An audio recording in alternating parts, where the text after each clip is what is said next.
Kia ora te whānau. So here we are in Levin, Firebird Cafe with this amazing, apparently crazy lady named Toni. She has this amazing place that she's just like, nah, I'm just not doing any of this stuff. I'm not complying, none of that. We're going to make it happen. We're here and we're doing it. So, Hi everyone, I'm Toni. I started this after the very first lockdown. And well, I leased the building, and then what I wanted to do was create a community space for people to come in and be nurtured, not only with food but with good vibes and lots of love. And because of what's happened, I finally got open and got shut down a month later, at the beginning of last year. So I've only been open not even a year. But what's happened is more than anything I could have wished for this place, like a community sort of hub, has happened, and it's growing and it's amazing, and it's thanks to all of you who support it. So yeah, it's cool. And so this is her story. Many people come in here in the beginning, especially in tears, or lost their job, or their partner lost their job, or. So, and now what's happening, which is horrible, and like even in the last week, there's been 3 people come in who know directly 2 people that have died within 24 hours of being boosted, and 1 person who has just got, who knows people, who knows of other people. Nah, it's horrible. That's crazy. And there's a lot of people here so sad coming here. You know, they're telling us their stories, or they've been vaccinated and they wish they hadn't, or whatever. But also, lots of people coming in here that just want somewhere to make them feel normal. That's what people say. They come in and they go, oh, it's so normal in here. It's like, and for me, I come in here, and before all of this, anyway, I come in here and this is like my little sanctuary that I'm creating. And that's what I always wanted, was somewhere for people to be safe and happy in. And it's like just by a weird accident, it's happened that it's a necessary place, and people come in here and they're like, oh, thank goodness for that, and they go, well, I think nothing's an accident in this life, you know, or it's meant to be, and with good intention and energy it always flows, right? And like I had also like at the end of last year, a friend of mine who was dying, she came in here a few times and she saw my orange couch, and she said, do you mind if I just go and lie down on your orange couch? And I said, you go for it. And she slept for about half an hour. Wow. And then when she came awake, I went and sat next to her, and she just put her head on my shoulder and she said, I've never felt so loved or cared for as I do here. And it was really, for me, it was such a blessing, and it felt like everything that I wanted for it and worked for had just been appreciated right there in the best way, possible. She died, and I look at that orange couch and I just smile, because I know she was just feeling really loved and cared for. But that's what this place has turned into. It's pretty amazing, really. Not just a cafe, but it's a cafe of people, not just for a coffee, but... And in fact, probably more, I mean, the pizzas are good, people like the pizzas and they like the coffee, but before, or as well as all that, it's a space where people can come and just be who they are. And it seems that now, even like in the beginning, there were a lot of people who would just not look in. They would come in the door and sort of feel the vibe, and then just get really rabbity and leave, just scared. And now those people, they don't even come in. Oh, that guy this morning about the the signing in. Remind me of this guy. He walks in with a mask and he came in all masked up just before we were all just chatting and laughing, and he came right to the middle of the cafe and said, so where do you have a sign-in thing? And I said, no, we don't subscribe. And I wasn't even making fun. I just thought, no, that's what I'm not going to piss around with people and make up a nice little story around it. I just said, no, we don't subscribe. And he was just horrified. He didn't quite know how to take it, and he left, and that's fine. That if that's how he wants to be, that's fine.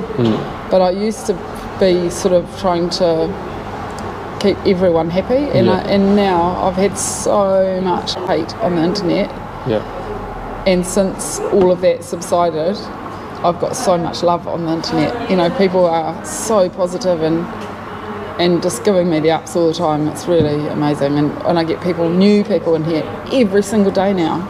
Oh, I heard about such and such. Oh, so I was told to support you, and far out. It's so humbling. It's so amazing. Yeah. And I'm really happy that I can be open.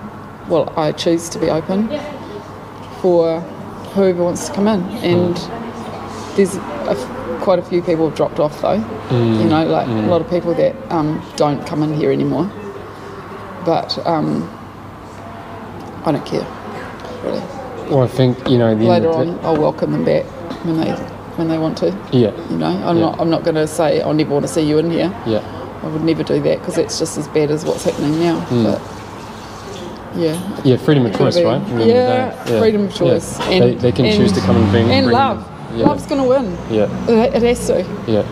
There's no way around that. People who don't agree with what's going on right now, and I've heard so many people going on about the idiot truckers and this and that, and I just think, actually they're doing it for you as well. They're doing it for everyone, and some of us can't make it. Like I don't have the time or the energy to drive in and sit in Wellington for 5 days or 5 months or whatever, how long it's going to take, but I'll be here and I'll be open, and I'm more than happy to do that, But I just found it just totally, the whole thing's totally exhausting.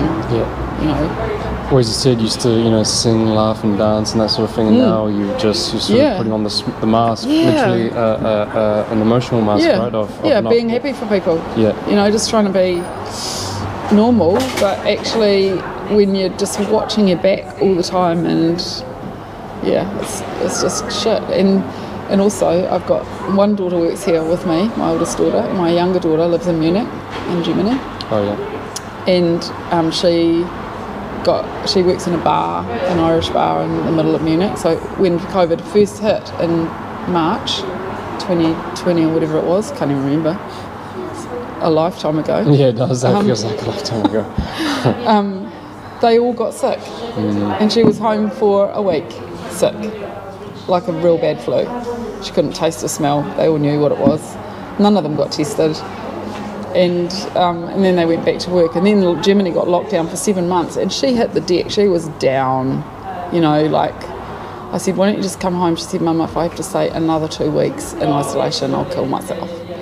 And I just said, you can't, just don't get tested, don't get vaccinated. She said, well, when they were coming out of lockdown, she said, their work's making noises about mandating everyone to get vaccinated to keep their job, And I just said, don't do it, just come home.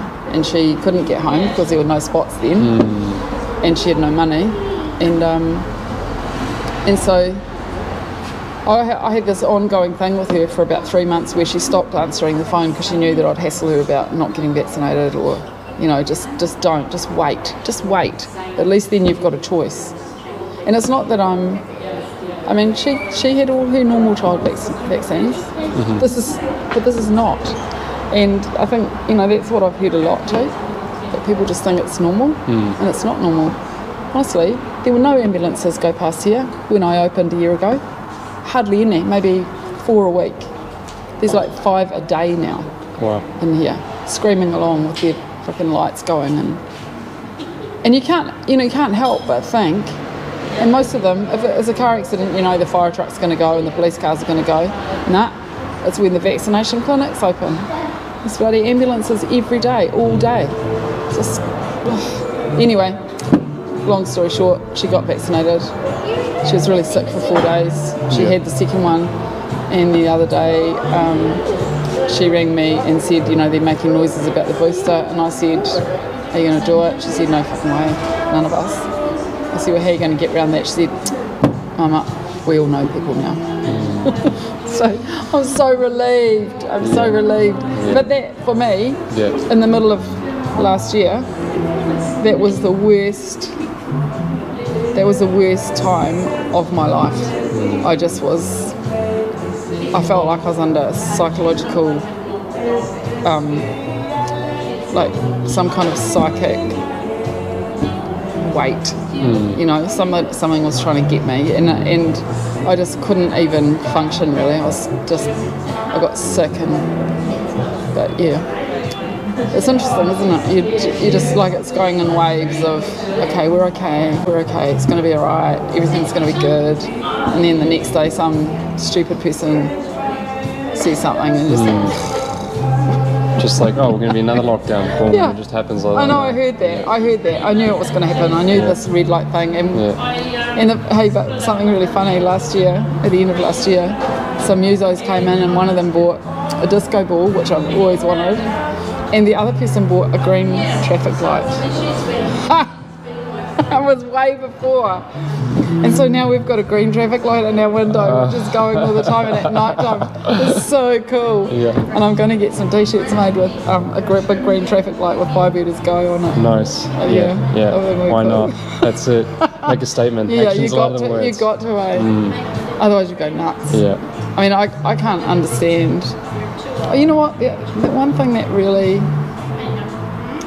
I'm all over the show with my thinking, but that's all right. I don't understand how not one person in the government on any side has said nothing. I don't understand that. Are they completely without integrity?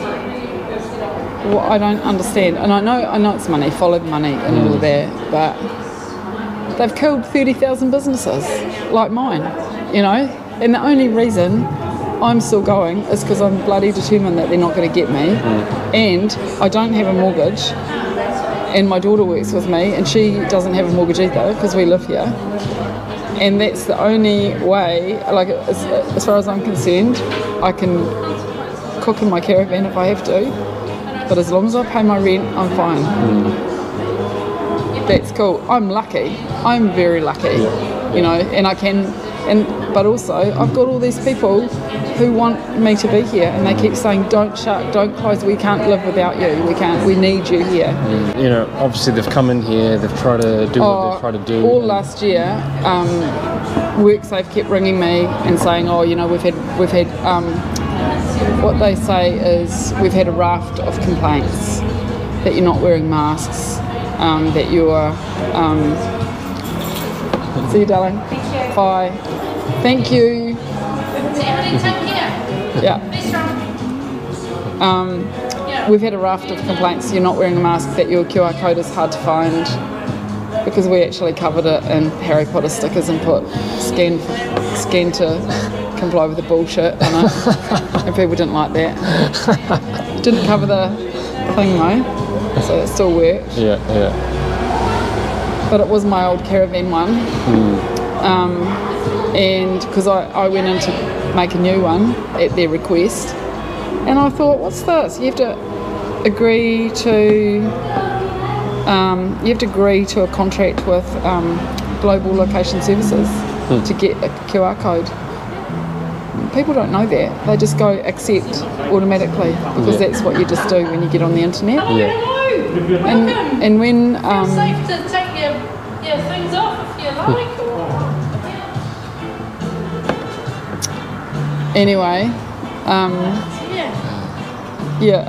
so I just thought, no, I'm not signing that. And I looked up Global Location Services, owned by Fonterra Foodstuffs. Wow. Yeah, all New Zealand government, Reserve Bank people, all of the big guns in New Zealand, all own global location services, to which everybody has contracted to get a QR code. That's evil.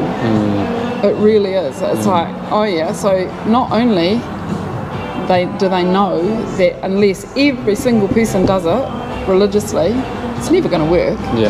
So it's obviously just a way of showing people that other people are complying. You know, it's bullshit. It's a virtue symbol. And so I just thought, nah, I'm not doing that. So I took the other one down as well. Just thought, nah, I don't want to do that anymore. I don't want to play any part of that game. And then, so they came again, and 3 times I had sent them photographs of the other one with the stickers on. They said, yep, cool, all good. So that was a joke to me. It was just like, oh yeah, whatever. And then when the red light thing came, he said,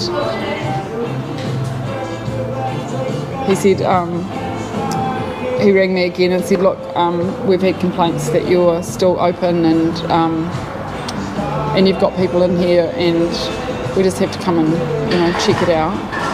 So they surprised me one Sunday and he said, oh, so Toni, you've got people in here.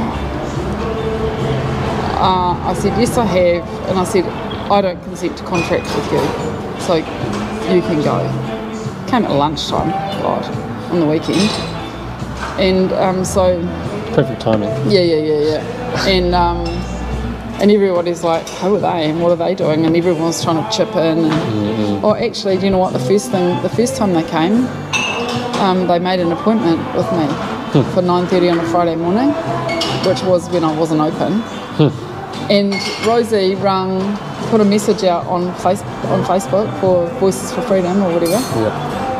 Anyone want to support us? Worksave's coming at 9:30. 80 people turned up here. Wow. It was crazy. We had this line right out the door, and these guys were here sitting in their masks and their high vis and all of that, and all these people came in. They surrounded them and they were begging them with questions. I know, it was amazing. It was so amazing. I was just overwhelmed because I had no idea what was going on. Anyway, he said, oh, can we talk outside? And everybody followed us outside. They basically got laughed out. It was so good. Oh my gosh. And then on top of that, everybody did a whip round for me. And plus I did heaps of coffees and scotch. Wow. It was so amazing. That's so good. But that's the first time I really realised that I had so much support. You know, like that was like that. She put that message out, she said about 10 o'clock the night before, and all those people came. It was just incredible. It was really amazing. Yeah, so, and then we had the police in here, and we had one policewoman came in and said, oh, we've had a complaint, have to investigate. The woman up the road said, you know, you're not wearing masks in here, and I said, no, I'm not. I said, I've got an exemption. Oh, WorkSafe said those exemptions that I got off their website weren't valid. Oh, really? No. So why would they have it on their website? Anyway. Why even make them in the first place? I can't even understand. They changed the rules every 5 minutes. And I also said to him, you know, you haven't had one single official message addressed to me at my business about any of this, not one. And I said, I'm not on the internet every 5 minutes to see what she's changed her mind about today. I'm not doing it. So send me a letter and then I'll think about it. Sounds like fairy tales to me. I know. It's crazy. It's just crazy. And then, so the cop came and she tried to talk to me in front of my customers. I took her upstairs and she was really upset about the mandates. She said it will be us next. She was very upset. So she was fine. And then we had another cop who sat across the road in her car for half an hour before she came in, telling Rosie that she had to do a premise inspection. This was a couple of weeks ago. I thought, oh, I wonder what that's about. She didn't say. And I said, are you an agent of government? She said, yes, I am. And I said, well, read my notice, I don't consent to contract, thanks very much, have a nice evening. Said it 3 times, and then she said, okay. And then she put her hands in her pockets and she walked all around my tables with the people sitting at them, really close behind, like here. Social distancing, of course. Fuck no. No.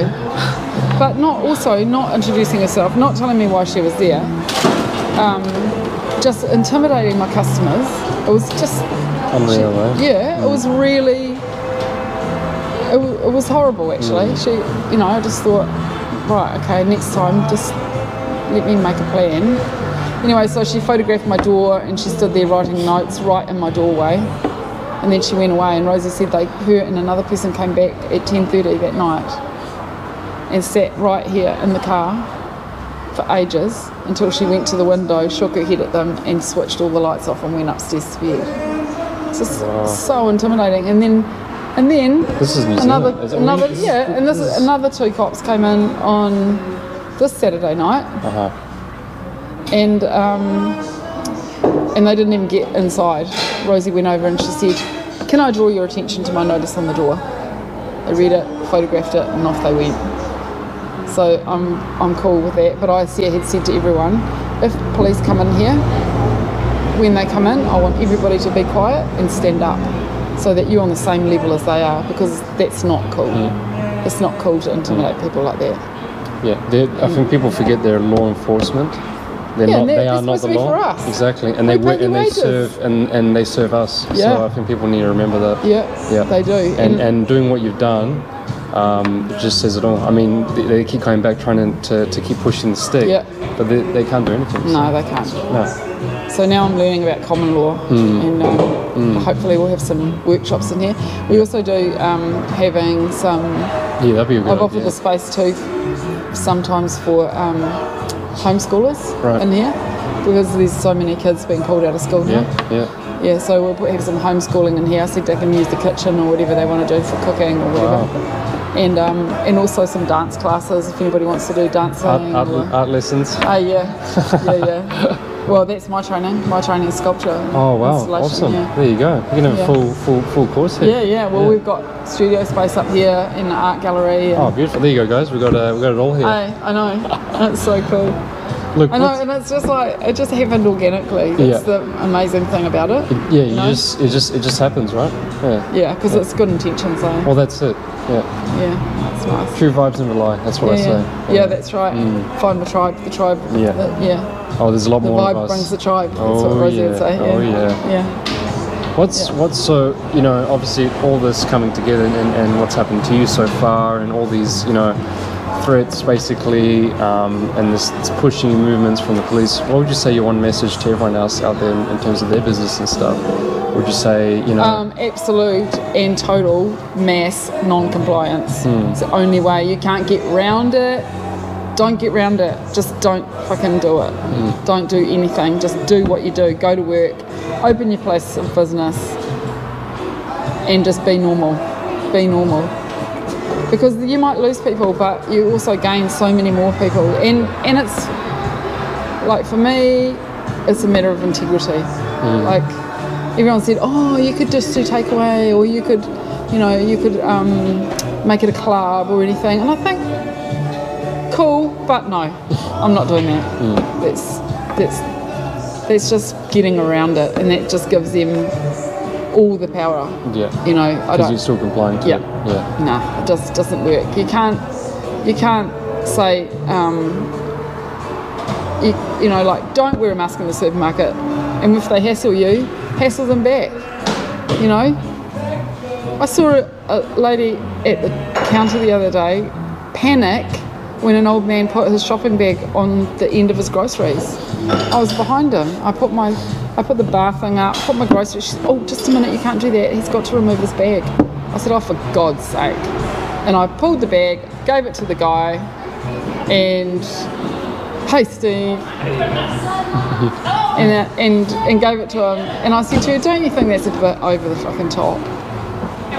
I said, take it easy. And there's 2 parking meter wardens come in here and give us freaking tickets all the time because we park outside our business. And yesterday, an old lady gave them both barrels in no uncertain terms when she got a ticket.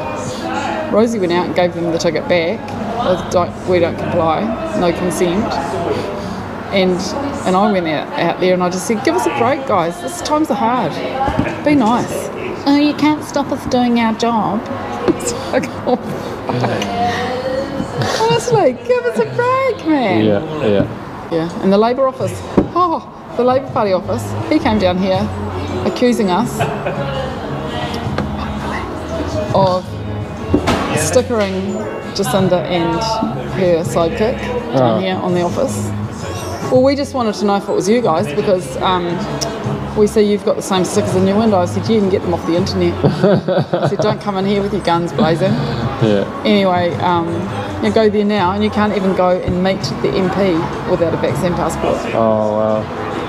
Wait, hang on. Is he Joe? Pardon? Is he Joe? The MP? Oh, she? Yeah, I would imagine so. Yeah. Well, fakely. Oh, yeah. Probably. How do we know? Yeah, how do we know? Never know. Never know the truth. Yeah, that's it. Oh, but yeah. Unreal. It's interesting, eh? And so... And I don't believe anything. Yeah. Like somebody said, earlier at the end of last year, I got really high blood pressure one day and I blew some blood vessels in my eye. Yeah? Which ones? Both of them? Oh, no. No? Sorry. Should have come yesterday. I have got gluten-free pizza bases though. Yeah. So you have blood vessels in your eyes? Yeah, and I couldn't see properly for about a week, and then and it was just stress, you know. And then the other day it happened again. So I'm just feeling like there's so much pressure that you don't realise that you're under, you know. Because I don't feel unwell. I feel tired. Yeah. But exhausted. Yeah. Yeah. Actually. Yeah. And it's not even. Yeah, and I think also it's working longer hours because you need to make, you know, need to make up for it. Yeah. But I'm probably doing like 12 to 15 hours a day when I'm open. It's really long because there's only us two. Yeah. Come a couple of kids sometimes. My sister's come to save my ass today. Yeah. It's good. Beautiful. Yeah, it's cool. Yeah. It's good when the family nice. support you, because I've heard and seen a lot of families just divide between for this reason, and it's just like just makes everything 10 times worse. I know all about that with my family. Oh right, okay. So some yes, some no. Yeah.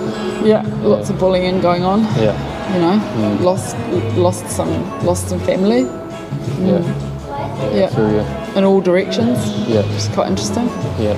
But I think it's all going to play out once the truth be told, because at the end of the day, like my grandfather said, I don't know if you guys have seen the interview, but check it out, with my grandfather who survived World War II, and he says whatever doesn't take its nature will never work. Yeah. Because nature is so perfect, you know, it's always forming and shaping its own thing, and it always continues. Yeah. So if you try and fix or edit that, it's never going to work. That's right. And I believe that's what's going on now. Yeah. They've tried to change the course of humanity. Rich white people, they don't get that. Yeah. I was just thinking about that because I remember hearing about the bridges in Mongolia that always got, you know, the British or the Northern India or Tibet or whatever, the British kept coming and rebuilding all the bridges and getting the best engineers and everything, when actually the people who lived there, they knew that seasonal rain's going to knock whatever you put in there out. You just got to know that for 2 months you can't go through. It's all good. Work around it. just make it no-brainer. Yeah. And where do you see the future of all this? You know, if it just continues and we don't do anything about it, what do you see? Out there? I don't even want to think about that. I don't give that any energy. I can't afford to. I'd fold in myself if I did. Yeah. What bothers me at the moment is chemtrails. You know, the loss of good food seeds. Yeah. That upsets me. So you're a big fan of Agenda 2030 then? Rosa Corey, She's amazing. Yeah. But Goalkeepers 2019. You know that photo with Jacinda and Bill Gates and Melinda Gates, and she's in the middle there, just cruising. And I was just listening about them today, and oh god, they're all just such psychopaths. I don't understand that. I don't understand how people can get like that. Like there must be a gene for it or something. Yeah, I always question if they're even human, because for someone to go and do what they do every day just to make other people's lives more miserable, how do you comprehend, or how do you think that's okay, and how do you live with yourself to give that sort of energy in what they're doing, right? They're just using people. We're using other people's life force, aren't they? You know, like to get what they want. Yeah. But it's going to be a very lonely world for them. That's what I think. That if there's only 1% or 10% even of the population, and they're all the same, can't imagine. Diversity rules. Yeah, that's it, exactly. You know, you have to be different. And like that's the thing too. I think that when I was doing art and studying, I studied at high level, you know, about PhD art, and I learned a lot. And my area that I was interested in was how meaning is made, and how language works, and how it can be used to purposefully mistranslate things, which is what's happening exactly now, which is really fascinating, because I just think, totally. Words are very powerful, and people don't realise that, but you know, someone like myself being a linguist, lingaloo, I totally understand where that comes from. It's very, very powerful. Totally, and you can be very, you can create mistranslation purposefully. Yes. Totally. I should talk to you about something that happened a long time ago, not today. But, okay. Off camera. About that, just about how things that seem innocuous aren't. And I think that's what's happened here with the media. You know, people getting stuff. Oh look, we've got Troy Kingi in the background singing about colonisation in Truganini. So good. He's my man at the moment. I want him here. Awesome. Go Troy, come and see me at Firebird. You there, Troy? Shameless self-promotion. Gotta be done. I know. I was supposed to be cooking at Tora Bombora. He was headlining there. Oh, wow. Can't. Couldn't take the caravan because I'm not vaccinated. Not juiced up. I lost so much caravan gigs this year. Like probably $50,000 worth. It's a big chunk. That would have got me a nice sound system and a new fridge. You hear that, guys? Sound system and fridge on the list. Oh, it's crazy. I like to get my couches recovered, actually. That's what I really like to do. Anyway, words. It's all words. Got to make them good. That's it. As soon as you utter something, it becomes part of the fabric of the everything, doesn't it? You know. Well, that's why I always tell people: never look at the bigger picture. Always ask who's the artist. You know. Not how much. That's it. So what's your, you know, like say your words to anyone out there, even as a non-business owner, just anyone in general in the situation where they're confused, they feel really low at the moment, they're not being themselves, like you said, they're in the position where they almost want to give up, and you know, maybe they want to get the jab, or they want to comply, or they want to just quit and just drop everything. What is your message out there, just to be like, hey, we can do this? I would say to firstly trust your intuition, like wholeheartedly. I would say that there are many people that love and care for you and that will support you, and that if, say, you're in the situation where you may lose your job, it's just a creative opportunity for something so much fucking better. And because I have talked to so many people in here who've come in and said they've lost their job, but you know what? I fucking hated that job. or I've always wanted to do such and such, and now I can. And that's not to say that I don't think it's going to be super easy, but anything's possible. And so if you're thinking that you don't know, well, I don't know, I've always gone by if my gut says it's right, then I'll do it. And if I have any doubts whatsoever, then no, don't do it. Awesome. Because you can always do it later, but you can't take it back. Yeah. Life's too short to live something you don't want to live, eh? Yeah. And love will win. Love always wins. Love. Goodness wins. Yeah. That's how I work. That's how I roll. It's awesome. This has been amazing. Thank you so much to invite me here. And please come and check out Firebird here in Levin. And you guys are more than welcome. Everyone's welcome here. There's no discrimination here. Don't all come at once. Yeah. I can't handle it. Plenty of good food, good people, good smiles. Hey, and there's always shitloads of dishes to do. I love it. Awesome. That's cool. Thank you so much. Thanks for it. Yeah, no worries. So Firebird, Levin, come and see Toni and the crew, alright guys? See ya, thanks. See ya.